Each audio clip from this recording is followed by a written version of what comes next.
একটা অন্যায় হয়েছে, তার প্রতিকার হওয়া দরকার, দোষীদের শাস্তি পাওয়া দরকার, এটুকুই জাস্টিস। এবং শাস্তিটা এমন হওয়া উচিত যেটা দৃষ্টান্তমূলক হবে।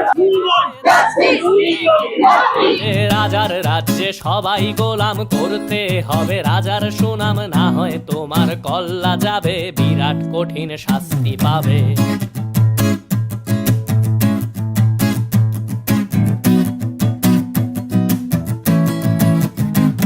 তুমি ভালো ভাবে বাঁচতে চাবে, তবে তোমার শাস্তি হবে ভাবছো তুমি বিচার চাবে, এবার বোকা সব হারাবে। বললে কথা আস্তে বলো, কিংবা রাজার কথায় চলো, এদিক সেদিক পা বাড়ালে তবেও তুমি সব হারালে।